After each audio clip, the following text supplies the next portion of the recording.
Hey, what's up, everybody? We are live, as you probably tell, and we are now here on this Monday, October 8th. It is, of course, Columbus Day, so if you had the day off, I hope you enjoyed it. If not, I hope you guys had a good day at work slash school. I know some schools have it off, some schools don't.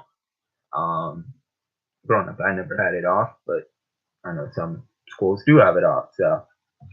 Happy Columbus Day. It is the second full week of October, and we are halfway through the college football season, believe it or not. Week 6 wrapped up on Saturday, and there is a new top 25, and a lot's gone on in the couple weeks since we've done one of these. So at this halfway point, let's check how some of these teams are doing. We'll take a top 25 look, how each team did last week, and looking who they have as they start off the second half of the college football season this coming week, with some games starting, of course, on Thursday and going through Saturday night. So Alabama, they remain at number one. They've been at number one forever, and they, another big win, 65-31 up against Arkansas. Um, even though they gave up the most points in a very long time, it's been like 10 years since they've given up 31 points. They still manage a 34-point blowout. This is really an offense unlike any we've ever seen in the Nick Saban era, considering how explosive it is. And I think there is no doubt that Tua Tagovailoa is the best quarterback in the Nick Saban era, which is scary to think about. Alabama has had great receivers, they still do, great running backs, they still do. But the quarterback position's been lacking. Maybe the best before would have been A.J. McCarron, who did win a national championship, and of course is in the NFL as a backup quarterback with the Raiders. But he was the best with Tagovailoa. The numbers he's put up, certainly a Heisman favorite. I think the Heisman favorite right now, given the point totals and the numbers he has been able to put up through the first half of the season. Clemson remains my number two. They beat Wake Forest 63-3. Trevor Lawrence, he comes back after suffering the neck injury against Syracuse when Clemson barely won and escaped in week 5. They come back and they manhandled the Demon Deacons. It will be the first time in 12 years that 3 Clemson running backs reached the century mark in yardage. And it was their third time this season the defense pitched a shutout for the entirety of the first half, ended up only giving up one field goal. They are idle this week, and they have and that's good because October 20th, 2 weeks from now, they play NC State, who is a surprisingly good team who is undefeated. So that could really be an interesting game in the ACC coming up October 20th. Georgia, they are undefeated as well, and they're my number 3. They had a blowout win against Vanderbilt, 41-13. Jake Fromm goes to 276 yards, 3 TDs. Their running game, so many backs in that backfield order, really is an RBU. 7 yards a carry average, very, very impressive. And they also, but this was kind of the last of the games where they weren't really playing a big team. They get their first test against LSU. LSU, of course, ranked. They did lose this past week to Florida. So this could be the best game of the week. This Georgia LSU game.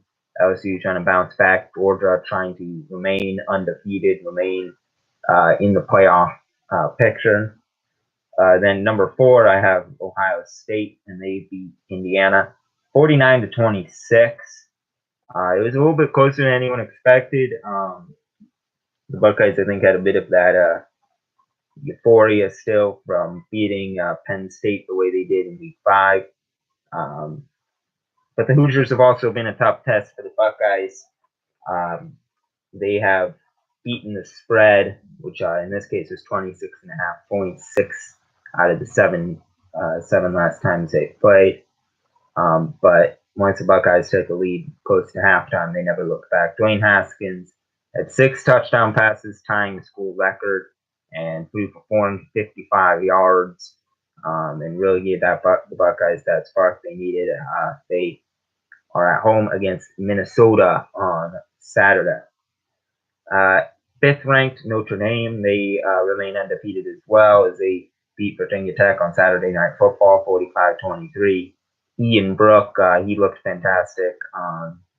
Since he's taken over the starting job, the Irish have scored 30 points in each of the last 3 games after failing to reach 30 points in 7 straight games before then. So he has provided the spark on offense that they needed. Running back Dexter Williams, now that you have a passing, you can give room to one of the best backs in the country in Dexter Williams. He goes for $178 and 3 scores. And I think you look at the Irish and you look at some of these wins they have. They beat Michigan, they beat Virginia Tech, and they've beaten Stanford, all quality opponents. So if I'm the playoff committee, I look at some of these wins and I know the independent teams get some grief, but Notre Dame has certainly played some tough teams and won all those games. They host not really a tough team this week in Pitt on Saturday afternoon. Sixth ranked West Virginia, they remain undefeated, but not really a great performance. They won 38-22 against Kansas. It was a bit of a shaky outing. Will Greer goes 3 interceptions. That matched his total from the first 4 weeks of the season combined. He did have 4 touchdown passes. It was his 4th time this season going for at least 4 touchdowns. He is tied for the lead with most 4 touchdown or more games in the FBS. And the Mountaineers, they have a very tough fortune that they'll have to play better than they did last week. So they take care of the football better as they head to Iowa State and they play the Cyclones on Saturday night. 7th ranked, I have Texas. They beat number 7 Oklahoma 48-45. That was a very impressive win to me. Texas comes back. Obviously, if you're looking at the video, is my thumbnail is Cameron Dicker, aka Dicker, the kicker, who hits the game-winning kick at the end. And Gus Thompson going crazy with the call for that as a very wild back and forth Red River rivalry 2018 edition down there at the Cotton Bowl. And I think this is one of those wins that really kind of wakes up the rest of the nation that this could be the renewal that we've been wanting to see at Texas for a while, and it now with Tom Herman in charge. Here's an interesting thing. Tom Herman as a head coach has won 9 of the last 13 times he's been an underdog coming into the game. So maybe they won't be underdogs so much anymore because he certainly cost Vegas a lot of money. Sam Ehlinger this week was fantastic, going 386 yards. He had 5 touchdowns. And with that many yards, he joins Texas legends Vince Young and Cedric Benson to have that many yards and TDs against a ranked opponent in the last 15 years. They certainly won't be underdogs this week. They host Baylor on Saturday afternoon. Washington, they're my second, I guess, the one-loss teams. They struggled against UCLA, a winless UCLA team, winning just 31-24. Washington needed a 12-play, 81-yard scoring drive late, led by Jake Browning and Miles Gaskin. They did struggle to stop Dorian Thompson-Robinson, who was 27-38 for 272 yards and a pair of scores to the Bruins.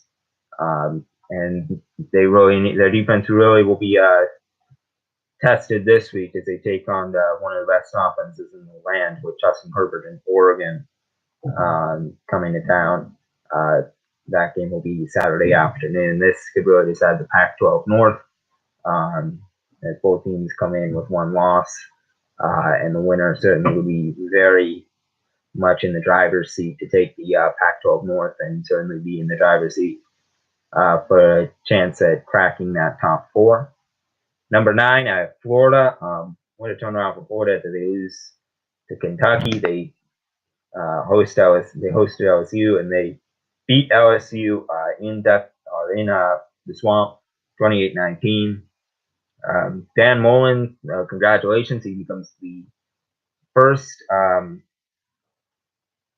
first year head coach at Gainesville to beat LSU since Steve Spurrier, the old ball coach. I think Urban Meyer never even did, which is very impressive. And with the he's wearing the Spurrier's hat and looking, I think, reminding Gator fans of better days in the past. Their defense was scary good. 5 sacks. They forced 3 Tigers turnovers. This is a Tigers team that in the previous 5 weeks, they only given up 8 sacks and turned the ball over just 3 times. Florida heads to Vanderbilt this week on Saturday. So certainly, as 2 weeks from now, they have the world's biggest against Georgia, the world's biggest outdoor against Georgia. They will certainly be, can't look past Vanderbilt. I know Vanderbilt is unranked, but you can't look past anyone in college football. We've seen that too many times, but should get a win up there in Nashville against Vanderbilt. Then 10th, I have Michigan, and they beat Maryland 42-21. They did give up a big kickoff return early, but after that, they just took over. Con Higdon, 4th straight game with 100 or more yards. That sets a mark that we haven't seen at Ann Arbor in 8 years. They doubled the Terps in yards and first downs in the route, which is kind of the last of their easier part of the schedule. They have now 3 straight very, very hard games with Wisconsin and Michigan State and Penn State all coming up.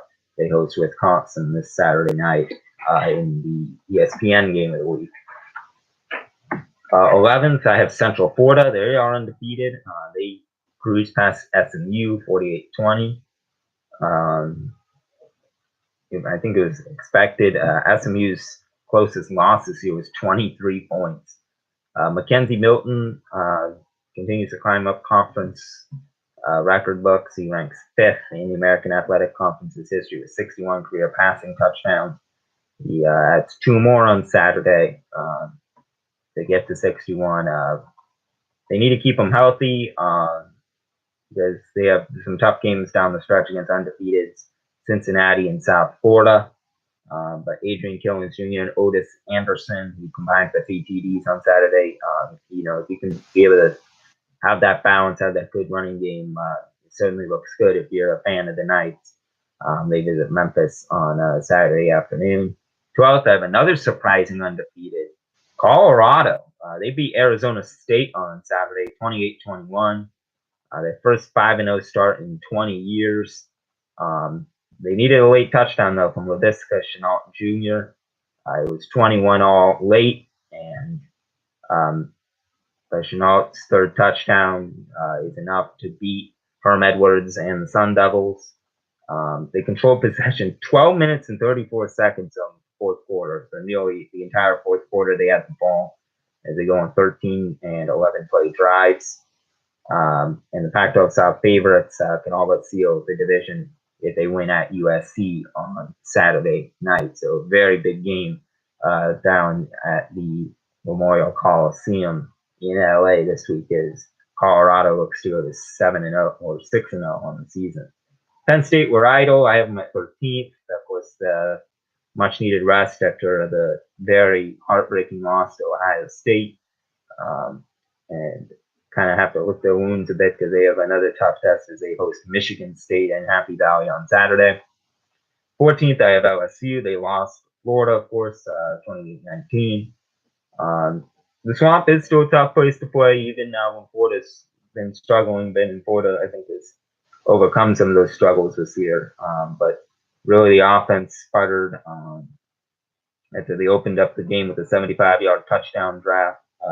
Joe Burrow ends up getting sacked 5 times. He throws his first interception of the season. It was a pick 6.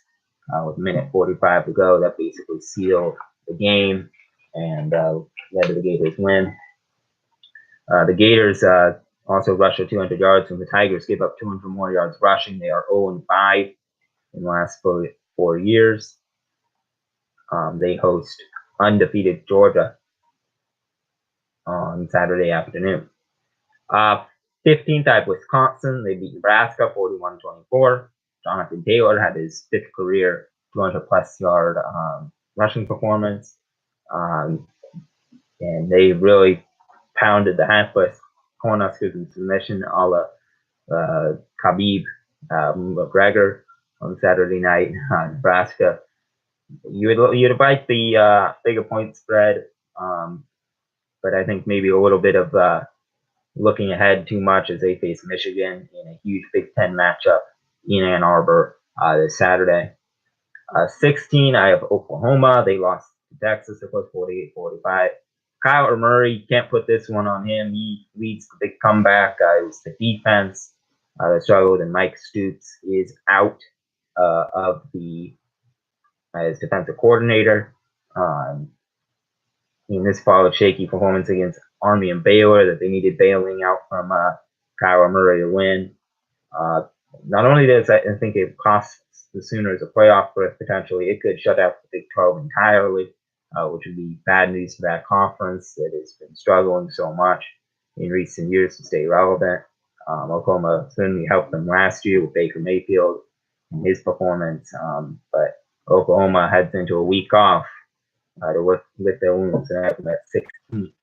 17th, how about this undefeated? NC State. They beat Boston College 28-3. That's despite almost pulling Atlanta Falcons and blowing a 28-3 lead late, committing 4 turnovers, 2 kicks blocked, including one that was recovered for a Boston College touchdown.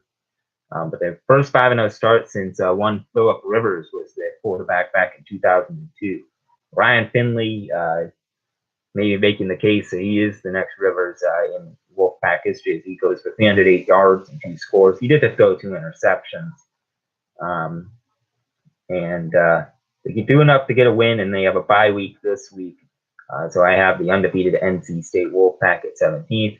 At 18th, Cincinnati, another undefeated. They beat Tulane 37-21. It's the first time since 2012 that the Bearcats are 6-0. However, their combined opponents record is 10-21, so not really an impressive schedule so far. But I have to be impressed by head coach Luke Fickell, who of course was co-defensive coordinator with the Buckeyes for over a decade.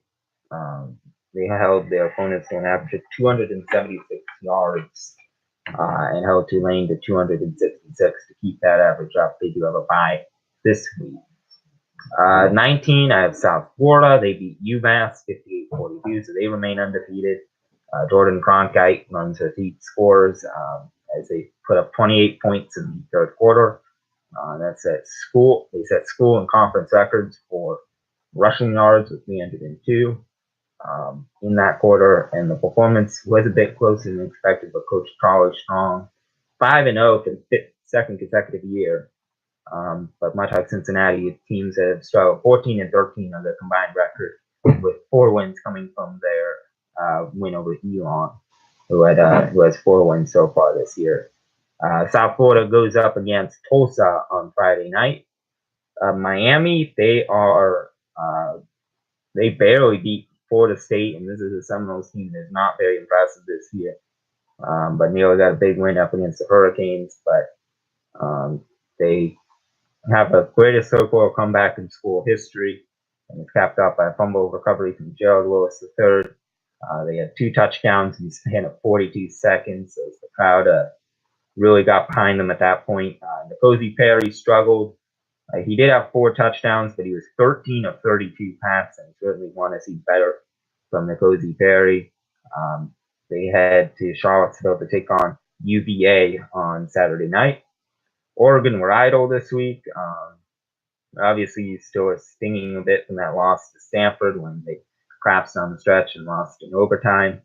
They hope for more success this week as Justin Herbert and the Ducks go up against Washington, a team that Of course, I mentioned earlier, gave up over 300 yards to winless UCLA as freshman quarterback. That game will be Saturday afternoon. 22nd, I have Texas A&M. They're my first two-loss team in the top 25. I have three two-loss teams up here. They beat 23rd ranked Kentucky 20-14.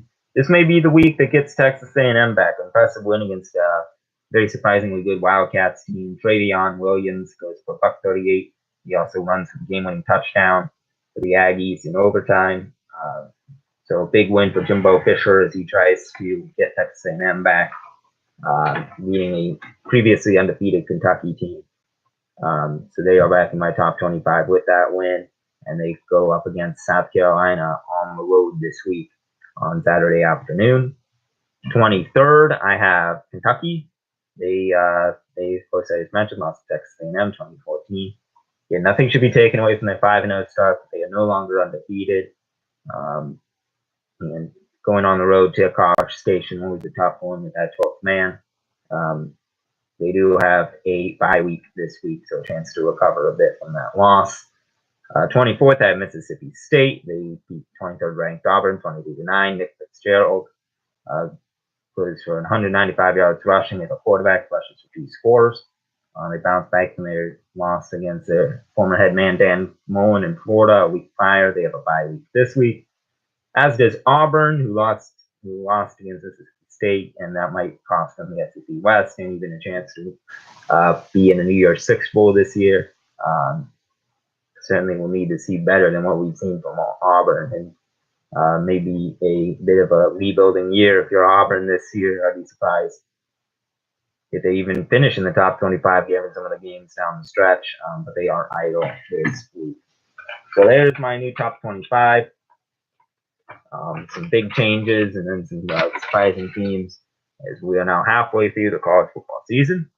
I thank everyone for watching. We're going to keep doing these every week as we look at each week of college football and what happened. Some big games this week as we head into the first part of the second half of the season. They're coming down the stretch. Some big conference games coming up this week. A lot of fun still to be had in college football, and a lot of questions that need to be answered as we head down the stretch of the 2018 edition of the college football season on the way to the playoff. So I hope everyone subscribes to my channel and follows me on Twitter at jmoney18c. It'd be much appreciated. Thank you everyone for coming in, for enjoying this Columbus Day stream, and I will see you guys next time.